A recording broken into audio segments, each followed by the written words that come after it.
రవి గారు. నమస్తే అన్న. కంగ్రాచులేషన్స్ అండి. మీరొచ్చి 30 ఇయర్స్ అయిన సంగతి తెలియకుండా జరిగిపోయింది. ఇది మీ 30 ఇయర్స్ కాదు సభలాగుంది. కాదు కాదు కాదు కదా, ఇంకా టైం ఉంది, ఇంకా టైం ఉంది. ఇదే ఇంకా టైం ఉందన్న. అదే. అదే. చాలా టైం. మేము ఇది 17 మేము కాపులు అనేది ఒక మార్కెటింగ్. అవును. 17 రోజుల్లో చేసేసామని చెప్పడం ఇంకొక మార్కెటింగ్ స్ట్రాటజీనా? కాదు, అది directors marketing strategy, show marketing strategy మేము కాపులో.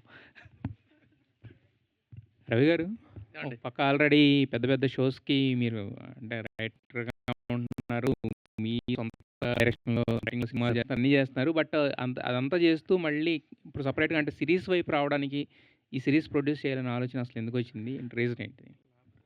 యాక్చువల్గా మంచి కంటెంట్ ప్రొడ్యూస్ చేద్దాము. ఇప్పుడు నేను ఇంతకుముందు సర్వం శక్తిమేమని ఒక వెబ్ సిరీస్ చేసాం, అమ్మవారి మీద 18 శక్తిపీఠాల మీద చేసాం. That was my first venture. ఆ తర్వాత ఈ షో యాక్చువల్గా ప్రదీప్ మీద అతను నమ్మకం ఉంది, మంచి డైరెక్టర్గా. అతను చాలా ఏబుల్ డైరెక్టర్ అని. తను ప్రపోజ్ జీ వాళ్ళ దగ్గర షో ఉంది, చేద్దామండి. ఓకేనండి చేద్దాం అంటే నేను ప్రొడక్షన్లోకి స్టార్ట్ అయ్యానండి. ఇంతకుముందు విశాఖ అని ఇంకోటి చేస్తున్నాం, అది త్వరలో జరుగుతుంది. ఇది వెంచర్ ఇది. సో దీనికి ప్రధానంగా ప్రొడ్యూస్ చేయాలనిపించడానికి కారణం మాత్రం కాంటెంట్. ఈ కాంటెంట్ చెప్తే బాగుంటుంది. ఇది దీన్ని నేను ఇంకా బాగా అప్పుడు నా దగ్గరికి వచ్చినప్పుడు ఒక షేప్లో ఉంది, దీన్ని ఇంకా పెద్ద షేప్లోకి తీసుకెళ్తాము. దానికి సపోర్ట్ కావాలి నాకు. పెద్దదవంగానే బడ్జెట్లు పెరిగిపోయి టైమింగ్ పోయి ఇవన్నీ ఉండే. నాకు ప్రదీప్ ఉన్న ధైర్యంతో కొడదాం అనుకుంటాం, పనైంది. రైటర్ కాబట్టి మరి మీ ఇన్పుట్స్ ఏమన్నా ఉన్నాయా, లేదంటే వాళ్ళ ఇన్పుట్స్ చేసుకుని వాళ్ళే చేశారు మొత్తం టోటల్? నా ఇన్పుట్స్ ఉన్నాయో లేదో ప్రదీప్ లాంటి వాళ్ళు చెప్పాలి. బట్ ఓకే, నా దగ్గర ఆ కుర్రాడు ఇద్దరు, శోభన్ అండ్ చైతన్య ఇద్దరు వచ్చారు, చాణక్య ఇద్దరు వచ్చారు. వాళ్ళ దగ్గర ఆల్రెడీ మంచి షేప్లో ఉంది. నేను విన్న తర్వాత ఇదైతే బాగుంటుంది, ఇదైతే బాగుంటుంది అనుకోవటం. ఇప్పుడు ఒకసారి ఏమవుతుంటానండి, వెబ్ సిరీస్ని పిచ్ చేసేటప్పుడు ప్లాట్ఫామ్స్ మొత్తం లాక్ చేయరు. ఒక స్టెప్పు కథ బాగుంది, ఆ కథ తర్వాత కథనం బాగుందా, ఈ కథనం వింటున్నప్పుడు కథలో లోపాలు తెలుస్తుంటాయి, డైలాగులు రాస్తుంటే కథనంలో లోపాలు తెలుస్తుంటాయి. టోటల్ స్క్రిప్ట్ అయిన తర్వాత కానీ అసలు తీయాలా వద్దా అని ఒక స్టెప్స్ బై స్టెప్ ఉంటుంది. సో కొన్ని స్టెప్స్లో నా అనుభవం ఉపయోగపడి ఉండొచ్చు, కొన్ని స్టెప్స్లో ఓకే ఈ డైలాగ్ ఇట్లా బాగుంటుంది ఇలా అనుకోవటం. ఫైనల్గా స్టార్ట్ అవ్వడానికి నా వంతు ఇన్పుట్స్ ఇవ్వటం జరిగింది. All the best and for your Thank you. Made venture. Anuradha గారు, కంగ్రాచులేషన్స్ అండి. ఎంటర్టైన్మెంట్ కంపెనీలో 100 ఇయర్స్ ఉన్న కంపెనీలో మీరు ఒక గ్రేట్ పార్ట్ 25 ఇయర్స్గా మా అందరికీ తెలుసు. మీరు థ్యాంక్ యూ. ఫెంటాస్టిక్ కంటెంట్స్ చేస్తున్నారండి. ఈ మధ్య వెబ్ సిరీస్ల దగ్గరికి వచ్చేసరికి మీరు చేస్తున్న వాటిలో నాకు బాగా నచ్చినాయి బహిష్కరణ ఒకటి, వికట కవి ఒకటి. వికట కవిని నేను చాలా థరోలీ ఎంజాయ్ చేశాను. మళ్ళీ ఎందుకు ఈ మధ్య కొంచెం స్లో డౌన్ అయిందని నాకు ఒక టైంలో మళ్ళీ మేం కాపులు అంటూ వస్తున్నారు. అంటే మీరు ఎలా కాంటెంట్ని మీరు ఎలా చూస్ చేస్తారు, ఎలా పడతారని చెప్పి నేను అడుగుతున్నాను. సో బేసిక్గా అంటే ఎక్స్టెన్సివ్ రీసెర్చ్ అవుతుంది వాట్ పీపుల్ ఆర్ కన్జ్యూమింగ్ అన్నది. ఆ బేసిస్ మీద నేటివ్గా ఉండి రిలేషన్షిప్ కనెక్ట్ ఉండేది. కోర్ ఆడియన్స్ మేల్ ఉంటారు, but it is family inclusive. ఎందుకంటే మాది ఆల్రెడీ లీనియర్ ప్లాట్ఫామ్కి ఎఫినిటీ ఉంది కాబట్టి దాని ఎక్స్టెన్షన్ కొంతవరకు ఇంక్లూజివ్గా చేద్దామని. Not that we are not making male content, but male vulnerabilities ఉన్న కథలు ఎక్కువ చేద్దామని we are taking a step ahead this year.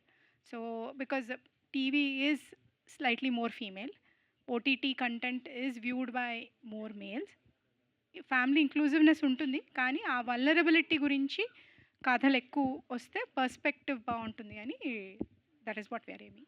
కొన్ని ప్లాట్ఫామ్స్కి ఒక పర్టికులర్ సిరీస్ వల్ల డౌన్లోడ్స్ ఇమ్మీడియట్గా ఛానల్ రీచ్ పెరగటం అనేది ఉంటుంది. మీ వాటిలో కూడా ఇప్పుడు ఈ మధ్య కొంచెం ఇట్లాంటి G5 కూడా బాగానే చేస్తున్నారు. వాటికి సంబంధించి ఏదైనా స్పెషల్గా ఇలా ఇస్తున్నామని చెప్తే కనుక ఏదైనా డౌన్లోడ్స్ ఎక్స్ట్రా ఉంటాయేమో, కంటెంట్లో ఇంకొద్దిగా స్పీడ్ ఉంటే బాగుంటుందేమో అనే ఒక స్పీడ్ అయితే రావాల్సిందేమో పరిస్థితి ఉందేమో అని అనిపిస్తుంది. అవునండి, అంటే this year has been good అండి. లాస్ట్ లాంచ్ అయిన daughter of Prasad Rao did very well for us. Doctor of Prasad Rao కూడా చాలా బాగుంటుంది actually. Then we also have series of movies, events. Non fiction Jagapathi Babu గారిది చేసింది did very well for us. So we're stepping in to it అండి. ఇప్పుడు following this year అంటే April నుంచి మాకు ఇయర్ స్టార్ట్ అవుతుంది కాబట్టి the promise to Telugu audiences that we have a very very tight slate అండి. Congratulations and all the very best madam. Thank Seenu getup Seenu అన్న ఏంటి మామూలుగానే ఏదో ఒకటి కాంట్రవర్సీలు ట్రోల్స్ జబర్దస్త్ అనే ఒక దాని మీద వస్తూ ఉంటాయి. మేం కాపులు అనగానే ఇందాకనే మీరు చెప్పారు అంటే ఈ క్వశ్చన్ అడగొద్దు అని ముందుగానే హెండ్ అలా ఇచ్చినట్టుగా అనిపించింది నాకు నువ్వు మాట్లాడుతుంటే కూడాను. అంటే ఉంటుంది డెఫినెట్గా ఒక టాపిక్ వస్తున్నప్పుడు రవి గారు లాంటి వాళ్ళు ఒక పుల్లబెట్టి పొరుస్తున్నప్పుడు మార్కెటింగ్ స్ట్రాటజీ అంటూ ఉంటుంది. దాన్ని కూడా మనం సినిమా కంటెంట్ చూసినప్పుడు ఎట్లాగో అర్థమవుతుంది ఓహో ఇది ఇదే అని. కామన్గా అనుకోవటంలో తప్పేం లేదు కదా, మాట్లాడటంలో తప్పే ఉంటుంది. అవును తప్పేం కాదు. అదే మీరు స్పెసిఫిక్గా చెప్తున్నప్పుడు అనిపించింది నాకు. అంటే బేసికల్గా వాళ్ళు అనుకోవడంలో తప్పు లేదు, నేను చెప్పడంలో తప్పు లేదు నేను అనుకున్నాను యాక్చువల్గా. ఎందుకంటే కొంతమంది మరీ పర్సనల్ అటాక్లో వస్తున్నారు కదా, దానికోసం చెప్పాను. అది వాళ్ళు ఎప్పుడు ఉంటారు, వాళ్ళు రోగులు, వాళ్ళకి సంబంధం లేదు ఇది దీనికి ఎక్కువైపోతారని సంబంధించి. బాధ అంతే. అంతే కదా అంతే కదా. అవును. అయితే మేం కాపులంలో మీరు ఎంజాయ్ చేసిన కాంటెంట్ ఏంటి? మరి అంత అన్న అంటే అంటే అన్ని దగ్గర ఎంజాయ్ చేశానన్న. రైటింగ్లో కానీ, డైరెక్షన్లో కానీ, కో యాక్టర్స్తో కానీ, ప్రొడక్షన్తో కానీ చాలా బాగుండింది ప్రతిదీ. మీ వాళ్ళందరూ హీరోలుగా డైరెక్టర్స్గా మారుతున్నారు, మీరెప్పుడు ఆ రెండో స్టెప్లు ఎలా తీసుకుంటున్నారు? నేను యాక్టర్గా ఉందాం అనుకుంటున్నాను. Okay, all the very best. Thank you so much. But actually ఇందాక అన్నారు కులపిచ్చి కాదు కళపిచ్చి మా అందరికి అని చెప్పేసి, మంచి డైలాగ్ బాగుంది. బట్ కాకపోతే మీరు మొదలుపెట్టిన ప్రమోషనే బేసిక్గా జాఫర్ గారిని కూర్చోబెట్టుకుని ఒక కులం గురించి మాట్లాడుతూ దాంట్లో వెళ్ళారు కదా. సో ఫస్ట్ వీడియో అదే కదా మీది వచ్చింది, బాగా వైరల్ అయింది. జాఫర్ గారు అది ఇంటర్వ్యూ అన్నది కావాలని ఇంటర్వ్యూని. బట్ కాకపోతే అక్కడ మీరు అది కావాలని మరి వాడి మరి దాన్ని ఇచ్చేసారు కదా, కావాలని చెప్పే. అవునండి. ఎందుకు మచ్చరావి గారు కూడా నేను బ్రాహ్మణ్ణి అని చెప్పి ఇప్పుడు ఇందాకనే మాట్లాడుతున్నారు. మీరు ఇందాక అన్నారు సార్. కోనా గారు అన్నారు, నేను అనలేదట, ఆ పాపం నాది కాదు. ఓకే, కానీ ఆయన పాపం చేస్తే దాంట్లో నేను భాగస్థుడిని అవుతా, నేను కూడా అది అవుతా. కానీ నేను అనలా. మీరు అనలేదు అంతే. I will be partner in crime for him, but నేను అనలా. అదే కౌముది గారు మిమ్మల్ని ఒక యాంకర్ కింద చూసాం, తర్వాత యాక్టర్ కింద చూసాం, ఇప్పుడు ఏకంగా కొత్త రోల్ ప్రొడ్యూసర్ కింద వచ్చారు. ఏంటి మోటో ఏంటి? What is the reason behind? No, I always wanted to become a producer అండి. కాకపోతే నేను చదివింది జర్నలిజం. చదువుతున్నప్పటి నుంచి ఇదే ఫీల్డ్లో ఉండడం వల్ల వచ్చిన ఏ ఆపర్చునిటీని కాదనకుండా ఓకే నాకు రాకపోయినా నేర్చుకుంటూ వెళ్ళాను. బట్ గోల్ అయితే ఇదే ఉండింది, ప్రొడ్యూసర్ అవ్వాలి. Because I'm very much passionate about admin. అంటే I think I can do better అని ఒక చిన్న ధైర్యం ఉంది, ఓవర్ కాన్ఫిడెన్స్ కాదు. బట్ దానికి టైం అంతా కూడా కలిసి వచ్చి ఇప్పుడు ఇలా జీ వాళ్ళతో కలిసి చేయడం అనేది. దీనికంటే ముందు సర్వం శక్తిమయం కూడా చేసాం. రా entertainments has started in Covid అండి. కోవిడ్ యాక్చువల్లీ మొత్తం ప్రపంచం అంతా షట్ అయ్యి అందరికీ కూడా ఆలోచించుకునే స్కోప్ ఇచ్చిన టైంలో మాకు కూడా రా ఎంటర్టైన్మెంట్స్ అనేది స్థాపించడానికి చాలా హెల్ప్ అయింది ఇన్ అ వే. సో అందరూ పరుగులు పెట్టే టైంకి మాకు కొన్ని ఐడియాస్తో సర్వం శక్తిమయం స్టార్ట్ అయింది. It did really well. అది కూడా జీలోనే ఉంటుంది, హిందీలో చేసింది. అండ్ దెన్ అక్కడ నుండి స్లోగా అన్నీ చేసుకుంటూ నేర్చుకుంటూ వస్తున్న క్రమంలో ప్రాపర్ వెబ్ సిరీస్ రీజనల్ది ఇప్పుడు మేం కాపులం ద్వారా వస్తుంది. బట్ మీకు మ్యూజిక్ వీటిలో కూడా చాలా నాలెడ్జ్ ఉంది కదా మరి. నేను నేర్చుకున్నాను చిన్నప్పటి నుంచి సంగీతం నేర్చుకుని. అదే నా ఏ ఆపర్చునిటీ ప్రతిదీ చిన్న చిన్నగా హెల్ప్ అవుతూ వచ్చింది. సో ప్రొడ్యూసర్ అంటే ఒక విధంగా చాలామందికి ట్రస్ట్ కావాలి. ఐ థింక్ మనం ఎక్కువ సార్లు కనిపిస్తూ ఉంటే ఆటోమేటిక్గా అరే మన అమ్మాయి అనేది ఏమో వస్తుందేమో అన్నది నా ఒపీనియన్. ఆ రకంగా నన్ను ఎక్కువసార్లు స్క్రీన్ మీద చూడడము, లైక్ సింగర్గా యాంకర్గా చూసినప్పుడు మేబీ అందరికీ నమ్మకం వచ్చిందేమో. అలానే రవి గారికి కూడా చేయగలదు అనే నమ్మకం వచ్చిందేమో. ఫస్ట్ రాఘవేంద్రరావు గారు హ్యాస్ బిలీవ్డ్ ఇన్ మీ అండి. బికాజ్ ఎస్విబిసిలో ప్రోగ్రామ్ ప్రొడ్యూసర్గా స్టార్ట్ అయ్యాను అక్కడి నుంచి. సో సార్ బ్లెస్సింగ్స్తో అండ్ దెన్ రవి గారు కూడా ఆఫ్ కోర్స్ ఆయన దగ్గర వర్క్ చూసిన తర్వాత నమ్మకం రావడంతో ఇక్కడ దాకా వచ్చా. I think everything just helped aligned in a proper way. Wish you all the best. Thank you so much అండి. రవి గారు, మీరు 24 క్రాఫ్ట్స్ని హ్యాండిల్ చేసినప్పుడు కంటే కూడా ఇప్పుడు బాగా ఎంజాయ్ చేస్తున్నారేమో ఇండస్ట్రీని అనిపిస్తుంది. దేనికంటే ఒక పక్క ఇంకో ఛానల్లో కూడా మీరు పెద్ద పెద్ద షోలు చేస్తున్నారు, ఇక్కడ షోలు చేస్తున్నారు. మళ్ళీ ఎప్పుడు పట్టుకుని మెగాఫోన్ని? లేదండి, ఇంకా డైరెక్షన్ ఇప్పుడు లేదు, చేయను. చాలా కష్టం చేయటం. ఎందుకు సార్ అంత క్రాఫ్ట్లు తెలిసిన మీరే చాలా కష్టమని వేస్తున్నారు? కాదు, నేను చేయటం అంటే చేసే ఇది లేదు, దాని అంటే ఉద్దేశం రావటం కష్టం. I want to be a writer and producer which I'm very enjoying this programme. ఎందుకంటే శివ గారు నేను ప్రొడ్యూసర్‌ని అవ్వటం వల్ల నాకున్న అనుభవం అందరి టెక్నీషియన్స్‌తో నేను షేర్ చేసుకోవడానికి ఉంటుంది. సో, డైరెక్టర్ అయితే ఆ ఒక్క క్రాఫ్ట్ చాలా కష్టమైన పని డైరెక్షను. ఎందుకంటే చాలామంది అనుకుంటారు డైరెక్టర్ అంటే కెప్టెన్ ఆఫ్ ద షిప్ కాదు. Director is actually servant of the ship. ఎందుకంటే ప్రెస్ మీట్‌లోనే అతనికి వేదిక. కెమెరామెన్‌తో జాగ్రత్త పని చేయించుకోవాలి, మ్యూజిక్ డైరెక్టర్‌తో పని చేయించుకోవాలి, ఎడిటర్‌తో పని చేయించుకోవాలి, యాక్టర్లతో పని చేయాలి. ఎవడు లేట్‌గా వచ్చినా ఓపికగా ఉండాలి, ఎవడు వెళ్ళిపోతానో ఓపికగా ఉండాలి, ఏ ఎండొచ్చినా జాగ్రత్తగా ఉండాలి, వానొచ్చినా కంగారు పడకూడదు. ఇంత పెద్ద ప్రోగ్రామ్ అది. దానికి వయస్సు, ఓపిక చాలా అవసరం. అందుకని నేను I'm more comfortable in writing and producing it. అది యాక్చువల్‌గా అది. థ్యాంక్ యూ తారక్ గారు. Super sir. శ్రీను గారు హాయ్ అండి. హాయ్ అండి. సో మేము 3 ఎపిసోడ్స్ అయితే చూడడం జరిగింది. చాలా ఇంట్రెస్టింగ్‌గా అనిపించింది. Thank you. అయితే ఇలా నాకు నిన్న ప్రదీప్ గారు చెప్పారు. అందరం ఒకేసారిగా శ్రీను గారు అని అంటే అందరికీ నచ్చింది. ఓకే. క్యారెక్టర్ సెట్ అవుద్దన్నారు. అసలు మీరు కథ వినంగానే మీ థాట్ ఏంటి? అండ్ అప్పటికే చాలా మందికి 'సొటారి బ్రదర్స్' సిరీస్ చాలా ఇష్టం. ఇళ్లల్లో అందరూ కూర్చొని చూసి నవ్వుకునే అంత ఇష్టం ఆ సిరీస్. మీరు చూసున్నారా? అంటే ఈ స్టోరీ లైనప్ చెప్పకముందు 'సొటారి' సిరీస్ ఏమైనా నేను చూసున్నారా? చూసానండి. నేను చూసి చెప్పాను కూడా మనతో. ఫస్ట్‌లో అంటే నేను చూసినట్టు గుర్తు అనుకున్నాను. బట్ చూసిన తర్వాత ఇవన్నీ చూసాను, ఎప్పుడో చూసానని చెప్పి మనకు ఫోన్ చేసి కూడా చెప్పాను. అండ్ శోభన్ తన క్యారెక్టర్ నాకు అందుకే ఇచ్చాడు. చెప్పారు. కజిన్ బ్రదర్ కింద చెప్పారు. రవి ఆ! సొటారి, శోభన్ సొటారి పరిచయమే. సో, కజిన్ కాబట్టి మోహన్ సొటారి అని చెప్పడం జరిగింది నిన్న Pradeep garu. Ah! So, story వినంగానే వాట్ వాస్ యువర్ కాల్? నాకు చాలా చాలా అంటే ఎంటర్‌టైన్‌మెంట్ ఉందండి. కామెడీ ఉంది. మోరోవర్ అదే ఒక ఇన్నోసెన్సీ, ఒక ఏమి చేతకాని దద్దమ్మలు, ఆ కైండ్ ఆఫ్ ఇవి కదా క్యారెక్టరైజేషన్స్ చాలా బాగా అనిపించింది. మంచి క్యారెక్టర్ కదా చేసేద్దాం అని చెప్పి నేను చేశాను అంతే అండి. All the very best and Ritu garu. మీరు మీడియా రిప్రజెంట్ చేస్తూ చేశారు కదా! సో, మీరు ఎలాంటి హోంవర్క్ చేశారు ఆ క్యారెక్టర్‌ని పుల్ చేయడానికంటే ఏం చెప్తారు?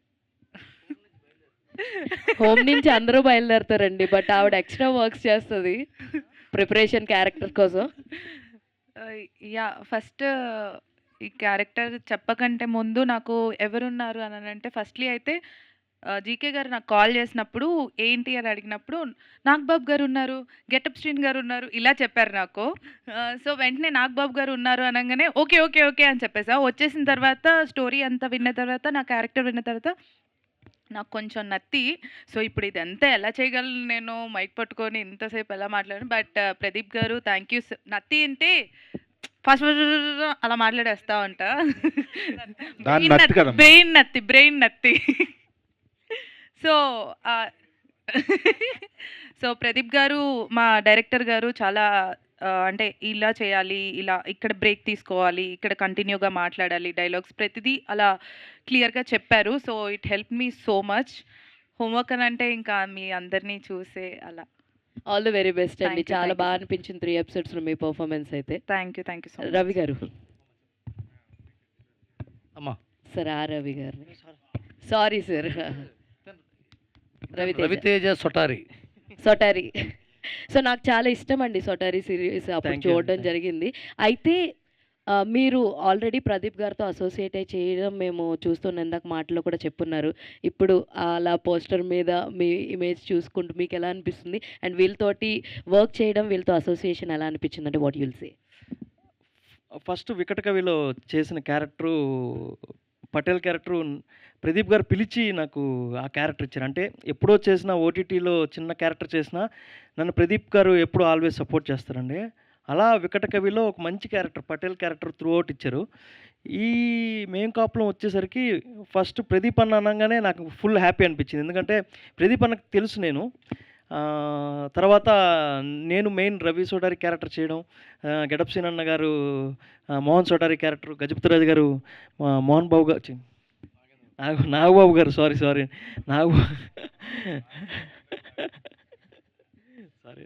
నాగబాబు గారు చేయడం చాలా హ్యాపీ అనిపించింది. అంటే ఈ స్టోరీకి మంచి బూస్ట్ వచ్చిందనమాట. సో అలా చేయడానికి మంచి హ్యాపీ అనిపించింది. Thank you so much. Ravi గారు ఇక్కడ సార్. ఇండస్ట్రీలో చాలా తక్కువ మంది ఉంటారు మల్టీ టాలెంటెడ్ పర్సన్స్, అందులో మీరు ఒకరు. థ్యాంక్ యూ అయితే ఇప్పుడు ఇందాక తమ్మన్ గారు అన్నారు కదా, ఒక స్పిరిచువల్ డ్రామా దుర్గాదేవి అమ్మవారి మీద ఒక సబ్జెక్ట్ ఒకటి అనుకుంటున్నాం అని చెప్పని. అది ఏంటి? ఏదైనా మీ డ్రీమ్ ప్రాజెక్ట్? ఇది మేము కాపులం అందరూ చూడాలి. మీ ద్వారా మీరు వచ్చే ప్రశ్నల ద్వారా అందరికీ ముందు రేపటి నుంచి అందరం మేము కాపులో చూడాలి అనే పెచ్చలో ఉన్నాం మేము. ఆ తర్వాత మాట్లాడుకుందాం ప్లీజ్. అది పెద్ద స్కేల్‌లో ఏమైనా ప్లాన్ చేస్తున్నారా ఏంటి? మీ ఏ, డ్రీమ్ ప్రాజెక్టా ఇంకా అది ఏంటి? పెద్ద స్కేల్ ఏం కాదండి. సినిమానే. ఆ? దీనికి మాత్రం మేం కాపులం గురించి అడగండి చెప్తా ప్లీజ్. రవి గారు సార్ అడగండి ఏదో ఒకటి. సార్ ఇక్కడ సార్ సో గజపతి రాజు క్యారెక్టర్ ఉన్నప్పుడు ఫస్ట్ చాయిస్ నాగబాబు గారైనా సార్ ఇంకా ఓన్లీ చాయిస్. కథ చెప్పంగా నాగబాబు గారు కనిపించారు నాకు. నాగబాబు గారు ఈ గెటప్ ఉంది కదండి, ఆయన దగ్గరికి వెళ్ళినప్పుడు ఈ గెటప్తోనే వెళ్ళాం ఫస్ట్ మీటింగ్లోనే. అన్నయ్య మీకు కథ చెప్పాలి అని చెప్తే చెప్పండి అంటే వెళ్ళాను. అన్నయ్య ఇదిగోండి మీ కథ, ఇదిగోండి మీ క్యారెక్టర్, ఏలో ఏదో కదా ఏలో చేసి చూపించాం. బాగుంది కదా ఎప్పటి నుంచి అన్నారు. రేపు వచ్చి కాస్ట్యూమ్ ట్రయల్స్ అనగానే కాస్ట్యూమ్ ట్రయల్స్ 2 minutes కథ చెప్పాం, 5 minutes కథ చెప్పాం అంతే. నాకు తెలిసి అది కూడా ఆయన జిమ్లో ఉంటే చెప్పాం. డైరెక్ట్గా సెట్లోకి వచ్చారు, గజపతి రాజు గారు అయిపోయారు ఆయన. అది ఆయన కోసమే పుట్టినట్టుంది ఆ క్యారెక్టర్. టైటిల్ చెప్పినప్పుడు ఆయన రియాక్షన్ ఏంటి సార్? ఏదండి టైటిల్ మామూలుగా అంటే సిఓపి అని చెప్పకుండా మేము కాపులో అని చెప్పి ఆయన టైటిల్ చెప్పినప్పుడు రే ఏంట్రా ఇది అన్నారు ఆయన. ఆల్ ద బెస్ట్ అండి. లుకింగ్ థ్యాంక్ యూ అండి. Thank you last question please. Okay, పర్వాలేదమ్మా, ప్రదీప్ అడగండి, గారు పర్వాలేదు. ప్రదీప్ గారు సో అవుట్డోర్ షూటు దాదాపు 17 డేస్లో చేశారు. సో ఎలా కుదిరింది సార్? అంటే రైట్ టీమ్ అండి, అంతే. రైట్ టీమ్, ప్లానింగ్ అండ్ మా కెమెరామ్యాన్ కిషోర్ గారు, ఆర్ట్ డైరెక్టర్ రాజు, అట్లాగే ప్రొడక్షన్ టీమ్ అందరూ సపోర్ట్ చేశారు. అండ్ ముఖ్యంగా ఆర్టిస్ట్స్, ఇందాక రవి గారు అన్నట్టుగా ఆర్టిస్ట్ సపోర్ట్ లేనిదే మనం ఏం చేయలేమండి. మనం కెమెరాలు పెట్టి కూర్చుని 10 టేకులు 15 టేకులు అయిపోతే టైం వేస్ట్ అయిపోతుంది. So we have right solid actors. అందరూ సింగిల్ టేక్లో హార్డ్లీ 2-3 టేక్స్ మ్యాక్స్. సో అందరూ ఆర్టిస్ట్ సపోర్ట్ చేయబట్టి ఆ షార్ట్ స్పాన్లో వీ కెన్ పుల్ ఆఫ్ అండి. ఇక్కడ ఒక విషయం చెప్పాలి సార్, మీరు అడిగారు కాబట్టి. ఓ రోజున మార్నింగ్ 7 నుంచి రాత్రి 2 దాకా ప్లాన్ చేశాడు. అట్లా 4-5 రోజులు తీశాడు. నాకు ప్రతిరోజు ఇబ్బంది ప్రదీప్తుంది. నైట్ 2 దాకా, పొద్దున 7 నుంచి నైట్ 2 దాకా ఏంటి బాబు అంటే, అది ఒక గెటప్ సీన్ టైం ఒకటి ప్రాబ్లం ఉందండి అంటే. ఏంటి రానన్నాడా, లేదా మధ్యాహ్నం నుంచి వస్తాన్నాడా, సాయంత్రం నుంచి వస్తాన్నాడా అని మేము చర్చ. లేదు 1 గంటకు లేట్గా వస్తాడు, ఒక 9:30 10 దాకా వచ్చేస్తాడు అంటే. పర్వాలేదు దానిదే ఉందంటే. కాదండి అక్కడి నుంచి విజయవాడ నుంచి రావాలట 9:30 9:30 10 ఉందిలే ఇంకో సీన్ చేసుకుంటానంటే. తను 8:30కే వచ్చేసాడు. టైంకి ఏ రోజు రాలా గెటప్ సీన్ ముందు, గంట ముందే రావటం. ప్రతిసారి గంట ముందు రావటం కూడా ప్రాబ్లమ్స్ ఉంటాయి. ఇది సీన్ గారు మీ ముందు ఏంటంటే మీతో ప్రాబ్లం ఏంటంటే, మీరు టెప్పిన టైంకి వస్తే మేము ముందు వేరే సీన్ తీసుకుంటాం. మీరు టెప్పిన టైం కూడా ముందు వస్తే మీ సీన్ కూడా తీయాల్సి వస్తుంది. అదో ప్రాబ్లం ఉంది. ఇది ఎందుకంటేనండి, ఇది ఇప్పుడు టైంకి వస్తుంది చెప్పకపోతే ఇబ్బంది అవుతుంది. చిరంజీవి గారు కూడా అంతే. ఆయన టైంకి ఏ రోజు